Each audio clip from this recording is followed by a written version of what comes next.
வணக்கம். இது ஹிந்து தமிழின் முக்கிய செய்திகள்.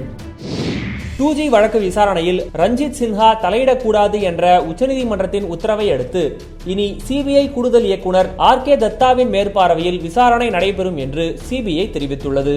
சிபிஐ சிறப்பு இயக்குனர் அனில் சின்ஹா விசாரணை பொறுப்பை ஏற்கலாம் என பரவலாக பேசப்பட்டு வந்த நிலையில் அந்த பொறுப்பு தற்போது RK தத்தாவிடம் ஒப்படைக்கப்பட்டுள்ளது. 5 மீனவர்கள் விடுதலையை தமிழகத்தில் உள்ள சில கட்சிகள் அரசியலாக்க முற்படுவது வேதனைக்குரியது என்று முதல்வர் O பன்னீர்செல்வம் கூறியுள்ளார். மேலும் உண்மையான மீனவ நண்பன் யார் என்பது தமிழ்நாடு மீனவர்களுக்கு நன்கு தெரியும். தமிழ்நாடு மீனவர்கள் நலன் காக்க தமிழ்நாடு அரசு தொடர்ந்து பாடுபடும் என்பதை தெரிவித்துக் கொள்கிறேன் என்று முதல்வர் கூறியுள்ளார். நவம்பர் 27ஆம் தேதி மதிமுக சார்பில் நடைபெறும் தியாக திருநாள் பினாங்கு பிரகடன விளக்க பொதுக்கூட்டத்திற்கு காவல்துறை அனுமதி வழங்குமாறு தமிழக அரசு அறிவிக்க வேண்டும் என வைகோ வலியுறுத்தியுள்ளார். அனுமதி மறுக்கப்பட்டால் சட்டப்படியும் அறப்போர் வழியிலும் மறுமலர்ச்சி திராவிட முன்னேற்ற கழகம் நடவடிக்கை மேற்கொள்ளும் என்பதை தெரிவித்துக் கொள்கிறேன் என்று வைகோ கூறியுள்ளார்.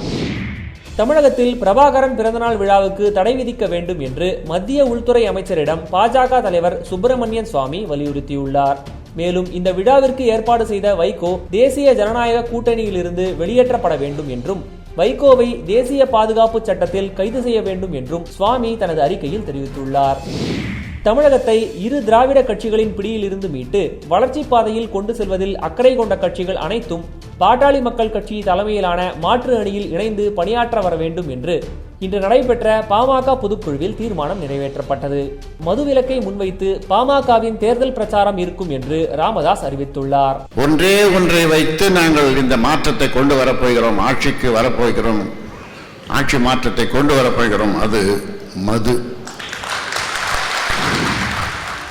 மேலும் விரிவான செய்திகளுக்கு tamilthehindu.com இணையதளத்தை பார்க்கவும். நன்றி.